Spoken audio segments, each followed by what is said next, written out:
Hola mis queridos amigos, nuevamente con ustedes, su doctor Tigre, el que ronca en esta negra noche neoliberal latinoamericana, sudamericana y ecuatoriana. En esta ocasión es una charla en honor a este señor que está aquí. Permítanme, se llama David Ticket, esta persona que está en este lugarcito. David Ticket. Ustedes ven que está al lado del general José Gallardo Román y que estamos en este lugar donde es la sede de EcoTrackers, porque él trabajó con nosotros y fue una inspiración.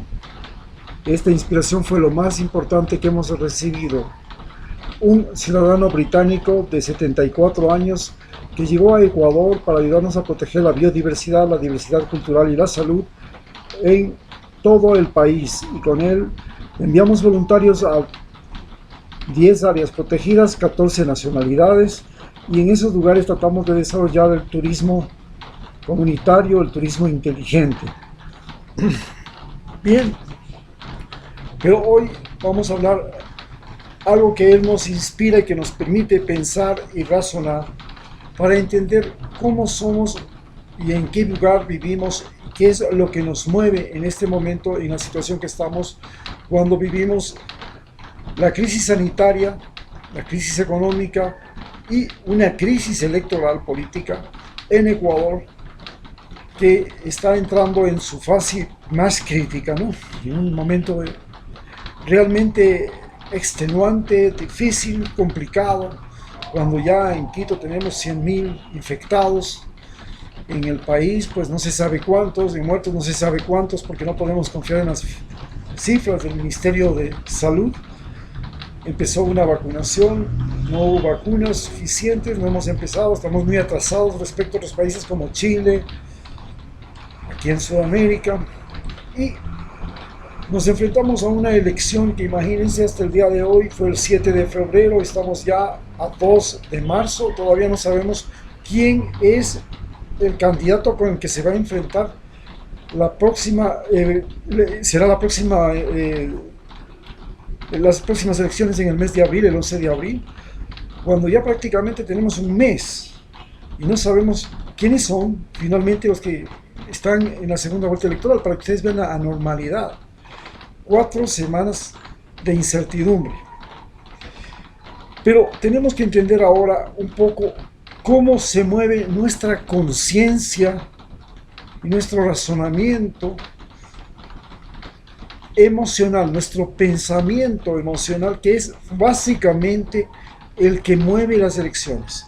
En las elecciones de la política no es importante el pensamiento racional, es más importante el pensamiento emocional. Y eso es con lo que juegan los candidatos para poder llegar a ser presidentes. Puedo decir con toda certeza que los candidatos que han llegado a la final de estas elecciones no son las mejores personas del país. Personalmente me considero un individuo que es mucho mejor que todos los candidatos que se presentaron. Más preparado, más vivido, más razonador, más... Pero la pregunta que me hago es, ¿cómo se puede gobernar en un país donde la vida personal se ve completamente interrumpida, destruida, destrozada, cuando tú eres presidente o eres político en este país? En ese momento ya no puedes salir a la calle a pasear el perro, porque ya, si ya eres presidente, pues tienes que andar con custodia el resto de tu vida, no siquiera durante la presidencia. Y eso es algo terrible, ¿no? Y eso es lo que hace que muchas personas de Ecuador, que son mucho más capaces que los que están de candidatos, digan, ¿cómo voy a exponer a mi familia, a mi persona, a todo lo que tengo, a todo lo que soy, todo lo que he construido, solo para ser presidente de un país donde es prácticamente imposible complacer a todo el mundo? Lo hemos visto con Correa, fue un gobierno extraordinario, se superó la pobreza, salieron de la pobreza millones de ecuatorianos, y los mismos que salieron de la pobreza después se volvieron contra él. Esto nos pone siempre en duda y no alcanzamos a entender qué es lo que pasa, cuál es la idiosincrasia, qué es, cómo la política, que es simplemente la forma de organizar la sociedad, se convirtió en un juego de pasiones donde todos nos odiamos unos a otros. Bien, entendamos entonces ahora lo que estamos viviendo. Miren ustedes, tenemos que nosotros en este mundo concebimos que hay gente que va al cielo, hay gente que va al infierno y hay gente que va al purgatorio. Y por supuesto hay gente que vive en el cielo, que vive en el infierno y que vive en el purgatorio aún sin haberse muerto. Pero, ¿qué es el cielo en sí? El cielo podríamos decir que es los buenos recuerdos que la mayor cantidad de gente de un país tiene respecto de algún individuo. Por el contrario, el infierno es la mayor cantidad de recuerdos, de malos recuerdos que la gente tiene sobre otra persona. La mayor cantidad de malos recuerdos que tiene. Es decir, que el cielo no existe donde pasan los aviones, ni el infierno está en el centro de los volcanes. En realidad el cielo y el infierno están en nuestra mente. Ahí está el cielo y el infierno. Cuando nosotros recordamos a una persona y de esa solamente sentimos odio, porque vimos que esa persona cultivaba el odio, perjudicaba a muchos seres humanos, el perjuicio convirtió a muchos seres humanos en víctimas, produjo mucho daño y su mundo giraba alrededor de la vanidad. Entonces tenemos a Hitler. Era un individuo que cultivaba el odio, permitía los pecados y los vicios, perjudicó a millones de seres humanos, produjo millones de víctimas, produjo millones de daños materiales y morales, sociales. De él tenemos muy malos recuerdos. Este es el mejor ejemplo de lo que es un individuo malo. Un individuo que vive y es engendro del infierno, producto del infierno, que vive en el infierno y que convierte en infierno todo lo que toca. Por el contrario, tenemos otros seres humanos a los cuales les debemos gratitud, los recordamos muy gratamente.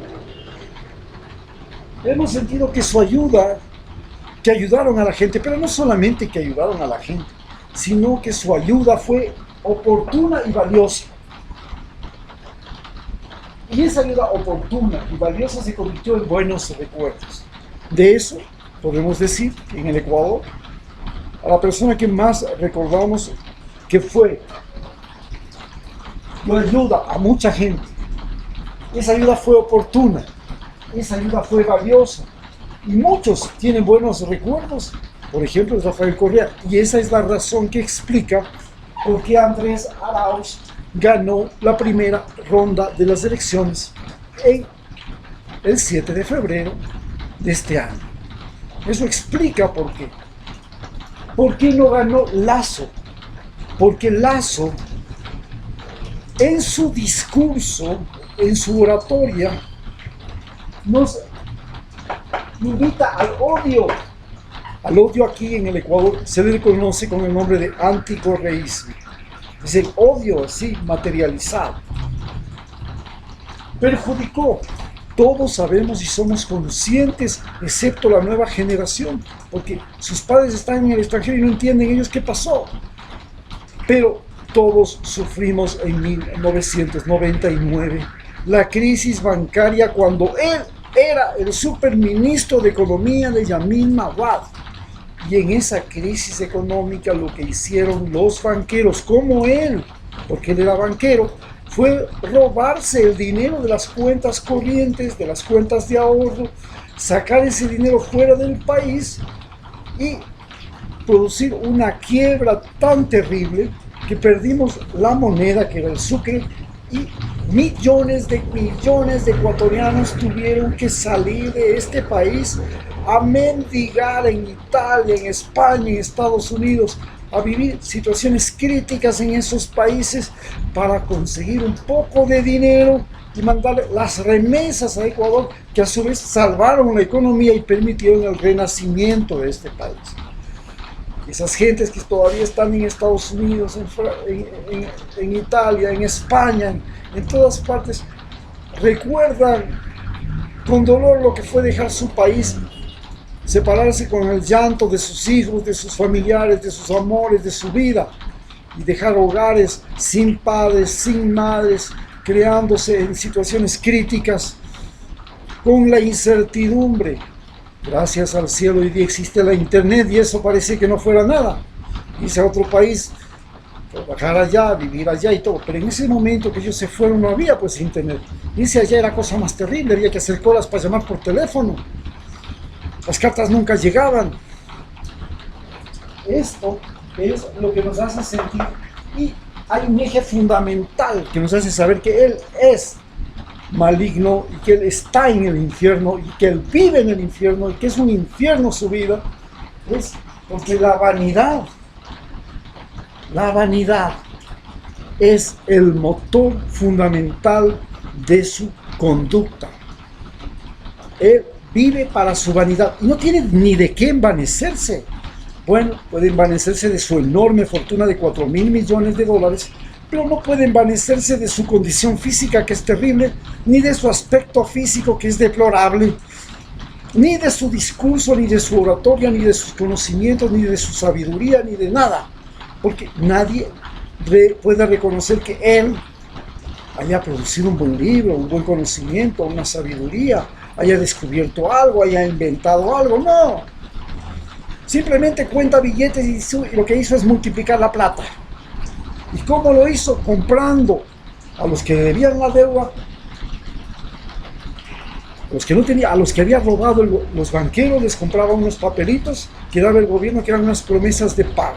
Les compraba precio de gallina enferma, y luego cuando ya el Ecuador se recuperó, volvió a cambiar esos papelitos por el valor real, y así hizo los 4.000 millones de dólares que tiene ahora.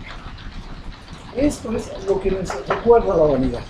Pero también tenemos el concepto del purgatorio. Hemos vivido con ese concepto desde que somos niños. Existe el cielo, existe el infierno y existe el purgatorio. ¿Y qué es en sí el purgatorio? El purgatorio en realidad significa sufrimiento. Es el sufrimiento. Y el sufrimiento en nuestro medio se debe fundamentalmente a dos cosas: a la ignorancia y al descuido. Dos elementos fundamentales que son los que han hecho que, por ejemplo, el grupo indígena, el grupo afro, que no tenían derecho y acceso a la educación, donde el Estado no se preocupaba de nada de ellos, de darles educación, de darles salud, de darles dignidad, de darles justicia. Los patrones hacían justicia con sus propias manos, los vecinos también, entre ellos se mataban. Esto dio origen a este purgatorio llamado Ecuador. Y este purgatorio llamado Ecuador ha vivido, todos hemos vivido en este purgatorio, y nos hemos dado cuenta que hemos vivido dos cosas fundamentales: la opresión y el abandono. Y esta opresión y este abandono, opresión de los patrones, opresión de los políticos, opresión de los militares, opresión de los policías, opresión de los profesores, opresión de los curas, opresión de los padres. Todos hemos sentido que vivimos en un país donde hemos sido oprimidos. Y el abandono, hemos visto cómo cuando se llega a la vejez se abandona, cómo los amigos te abandonan en los momentos más difíciles, cómo los matrimonios se rompen y existe el abandono matrimonial, y los hijos quedan en el abandono y sufren el abandono de uno de los padres. Y hemos visto que todo esto se convierte en tortura. Vivir en Ecuador se ha convertido en una tortura en la que las muchachas tienen que sufrir humillaciones cuando suben al metro para que les manden mano. o para que les digan una grosería que es piropo en las calles. Hemos vivido el abandono cuando vemos que los niños tienen que salir a la calle a buscar dinero para dar de comer, para comer ellos mismos y hasta llevar comida a su familia. Y lo vemos ahora aumentado y multiplicado con esta pandemia. Hemos vivido el abandono. Y esto se ha convertido en tortura porque los niños en la calle son maltratados, se exponen a las enfermedades, se exponen a la lluvia, al sol, al tráfico, al abuso, de todo. Y hemos visto lo mismo. Y hemos visto que mujeres tienen que salir a vender su cuerpo para poder llevar un bocado de comida, porque mientras en Estados Unidos y los países desarrollados las mujeres que hacen prostitución normalmente son las que tienen un vicio. En América Latina, las mujeres que tienen que hacer prostitución aquí son aquellas que tienen que llevar un bocado de comida a su familia. Y todo eso se ha convertido en olvido. ¿Qué es el purgatorio? El purgatorio es simplemente el olvido. Cuando nosotros entramos al purgatorio, nosotros vivimos el olvido. Cuando entramos al cielo, vivimos los buenos recuerdos. Cuando entramos al infierno, vivimos los malos recuerdos. Y hay un hecho fundamental en el purgatorio. Hay crueldad, hay violencia, y el uso de la crueldad y la violencia. Hoy vemos que los indígenas quieren usar la violencia para llegar a ser gobierno. Y los indígenas han vivido en el purgatorio toda la vida. Y entonces aquí aparecen Yacu Pérez y otros que viven en el purgatorio y que quieren convertir a todo el Ecuador en un purgatorio. ¿Cómo es eso que quieren convertir al Ecuador en un purgatorio? Sí, quieren utilizar la crueldad llamada justicia indígena, donde un grupo de personas juzgan a cualquiera sin abogado defensor, que le consideran delincuente y luego le comienzan a dar ortigazos y le botan agua hasta que se cae desmayado, y eso consideran que es mejor que ir a la cárcel o cualquier otra cosa. Y eso se llama justicia indígena, usar la crueldad como medio de castigo, algo que aprendieron desde la época de la Inquisición y desde antes. Y la violencia, vemos que quieren el paro, la bronca, la pelea, tomarse e imponer un gobierno. Quieren tomarse las carreteras, hacer paros y violencia. Justo está que se manifiesten, porque la protesta es un derecho que tenemos todos los ecuatorianos. El problema está cuando utilizamos la protesta y los cadáveres de los que protestan para ser candidatos a la presidencia. Eso es lo malo. Muchas gracias.